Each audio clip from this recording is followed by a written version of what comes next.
Welcome to Yay or Nay. I'm Taryn Brooks, and today we are discussing the latest GQ interview with One Direction's Harry Styles and whether asking questions about his sexuality went a little bit too far, maybe. Joining me is socialitelife.com editor Sabba and host Giselle Ugardi. Sabba, let's start with you. Did GQ go too far, yay or nay? I think yay, they did go a little bit too far. First of all, they questioned him about his relationship with Nick Grimshaw, asking, are you guys having some sort of a relationship? Are you a bisexual? I mean, it's fine, but it's not something that you would ask in an interview like this. They go on to start asking him how many people he slept with, and he keeps trying to put it off, and they're like, oh, is it more than 100? I'm not gonna answer that. Is it less than 100? I'm still not gonna answer that. And finally he's like, okay, it's 2. It was too much, and it was kind of an uncomfortable thing to read. So I think they definitely went a little bit too far. But it's GQ magazine. It's one thing if it was, say, a teen magazine and the demographic is teens, but this is a guy magazine, it's GQ. This is like the cosmopolitan glamour for dudes. Like, this is guy talk. In my opinion, the interviewer is doing his job. These are the things that guys are curious about.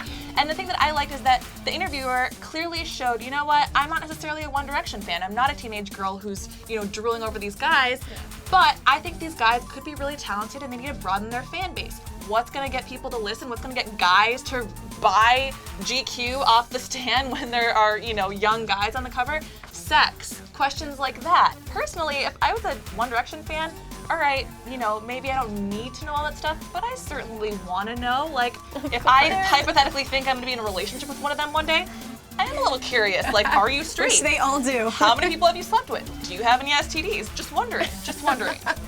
Just clear the air before you get in the mix. Why not? I think that there's a fine line between Niall saying, oh, Ellie Goulding, you're so pretty, and the interview saying, hey, Harry, so about those gay rumors. Yeah, okay, maybe he was a little blunt. And maybe made the guys feel a little uncomfortable. Yeah. They ended up giving us little nuggets that we've never seen anywhere else. Where else are you gonna see that Harry Styles admits that he slept with 2 people?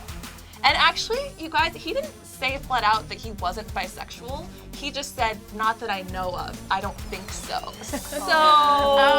just putting that out there. Well, regardless. Smart on a PR standpoint, because it doesn't totally shut out the gay audience. Oh, God. People had a lot of opinions about this, especially One Direction fans. We've got loads of comments on our Facebook page. Yay. So I'm going to read some of them to you now. Your mom tweeted at British GQ, bleep F-tards, go kill yourselves. You made them look as if they only care about money, fame, and girls, but everything they do is for us. It's for us.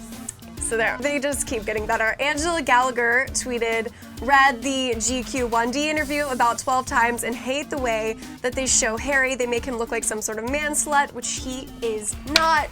False. What are your thoughts? They don't, though, because he even includes the parts where Harry hesitates and he says, oh, well, I'm not going to say that. Oh, I'm not going to. If anything, it shows that Harry's not going to be one of those guys who kisses and tells. I think it makes him look more charming. Yeah, I disagree with whatever that person's name was. I don't think it made him look like a man slut. Kevy Loves 1D wrote, can't believe how disrespectful GQ magazine have been to One Direction, questioning Zayn's religion, asking Harry private questions. They questioned Zayn on his Muslim upbringing. Yeah, which he totally just stopped immediately. They're like, Zayn, tell us about growing up Muslim. No. Victoria wrote, haha, F British GQ, what a foul article about One Direction's fans and them. It was supposed to be an interview, not a gossip column.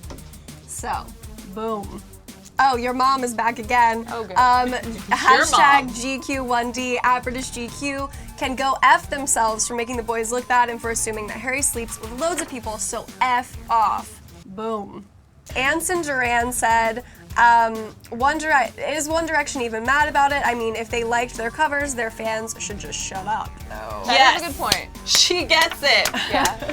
There were even some things that in the article he says he wasn't allowed to touch on, one of them being Harry having dated Taylor. So I feel like if they had given those parameters before, then they would have said something. Final thoughts, guys? I mean, if anything, I think the Twitter comments that were the most disturbing were the threatening ones. GQ published them anyway. I loved the article. I thought it was great. I like One Direction even more now. I've been listening to Best Song Ever in my car for the last week, the West Funk remix with Steve Smart. No big deal. I definitely think the Twitter comments were a bit much because that those are people that you are threatening. You just think that it's an entity, but it's not. You're threatening to murder and stab, and I think GQ also got some bombing threats. Boom.